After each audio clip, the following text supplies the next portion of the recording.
First things first, this aluminum engine case. Can anybody decipher that? Who makes it? Who sells it? Where'd it come from? What are the specs on it?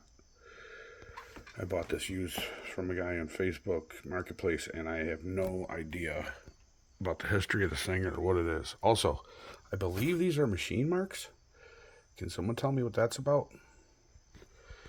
Also, I need to mention this. These plugs that go in the case. If you're rebuilding an engine and you don't think that you need to pull these, let me tell you, you're dead wrong. Because when I pulled these, they were filled with trash. Completely filled. Yeah, I put a self-tapper in them and gave them the old heave-ho.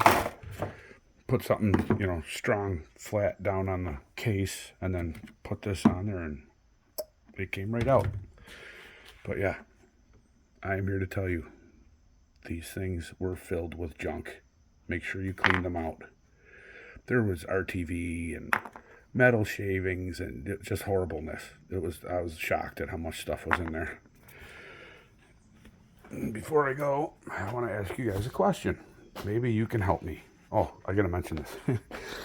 I went to a garage sale and I bought 3 toolboxes for $20 or $25.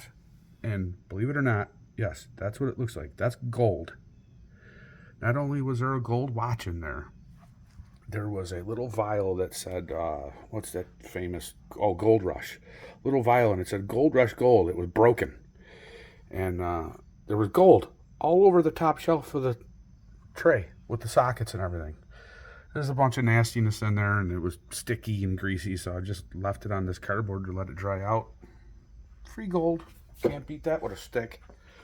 All right, so before I go, quick question. What are these? The guy at the garage sale just gave them to me. It was actually like a closing sale for an auto shop. And I bought a bunch of stuff from him. No clue. I don't know what those are. But if you can let me know, that would be awesome. And also, what is this thing? I have no idea. I don't know where this came from. I just found it in my garage. I have no idea. Help me out. All right, everybody. Have a great day.